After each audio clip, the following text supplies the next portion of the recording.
नारायण हरि शरण। जो लोग बाहर का खाना खाते हैं, जो लोग प्याज लहसुन समोसा चाट फुल्की पिज्जा बर्गर आदि तमाम चीज़ें खाते हैं बाहर की, जिसमें लहसुन प्याज मिला होता है, वो लोग चोर हैं। कैसे चोर हैं, चलिए आपको बताते हैं। भगवत गीता के अनुसार वो लोग चोर हैं। प्रमाण के साथ आपसे बात करता हूँ, पूज्य गुरुदेव के आशीर्वाद से। गुरु आदेशवाणी देखिए, भगवत गीता के 3 अध्याय का 12वां श्लोक, जिसमें कहा गया है, यज्ञ के द्वारा बढ़ाए हुए देवता तुम लोगों को बिना मांगे ही इच्छित भोग निश्चय ही देते रहेंगे। इस प्रकार उन देवताओं के द्वारा दिए हुए भोगों को जो पुरुष उसको बिना दिए स्वयं भोगता है, वह चोर ही है। अर्थात आपको देवताओं ने सारी सुविधा दी है, आपकी उन्नति कर रहे हैं, देवताओं के आशीर्वाद से ही हमें सारी चीज़ें प्राप्त हो रही है। तो जो हमको मिले उसको हम बिना भोग लगाए अगर पा लेते हैं तो हम निश्चय ही चोर हैं। जैसे एक पुत्र पिता की संपत्ति पर राज करता है, लेकिन अगर वो पिता की सेवा नहीं करता तो वो चोर ही है। उसी तरीके से देवता लोग हमारी उन्नति करते हैं, लेकिन यदि हम उनका सेवा नहीं करते, उनकी पूजा नहीं करते, तो हम लोग चोर हैं। उनको बिना दिए हुए किसी चीज़ को खाते हैं तो हम लोग चोर हैं। समझ में आया? अब आप कहेंगे किस देवता की पूजा करें, तो सबके देवता भगवान श्री कृष्ण भगवान नारायण ही सब कुछ है, तो आप उनको अर्पित करिए।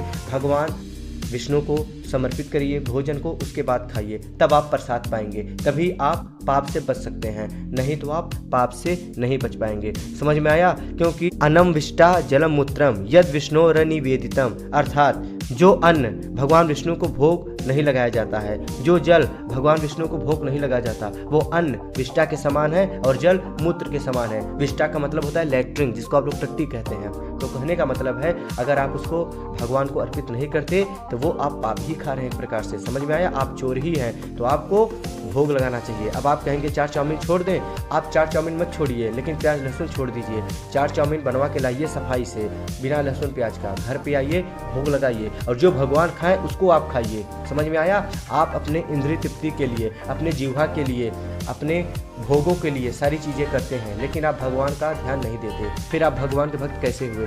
कोई भी संकट या विपत्ति आती है तो आप भगवान के ही शरण में जाते हैं। तो उनकी क्या आज्ञा है, उनकी क्या इच्छा है, इस बात का भी तो ध्यान रखना हमारा कर्तव्य है।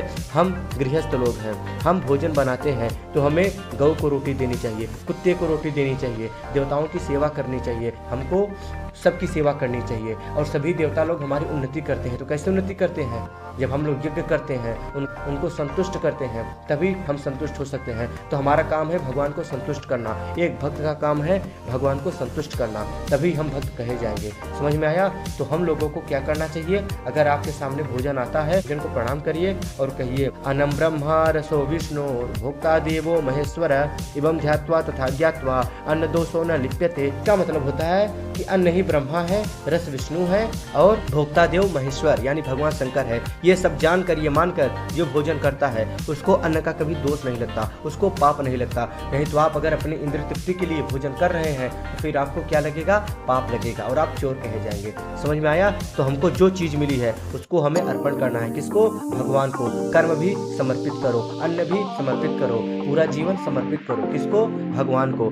क्योंकि तुलसीदास जी कहते हैं, नाथ सकल संपदा तुम्हारी, मैं सेवक समेत सुत नारी। हे प्रभु, सारी संपदा आपकी है, मैं और मेरी पत्नी, मेरे बच्चे, यानी सब कोई आपका है, आपके श्री चरण में है, आपकी सेवा करता है। ऐसा हमें समझना चाहिए। इस भाव से हमें भगवान की सेवा करनी चाहिए, तब हम भगवान के भक्त कहेंगे। नहीं तो हम हो जाएंगे भगवान के चमचा, और चमचा का कभी कल्याण नहीं होता। कल्याण किसका होता है?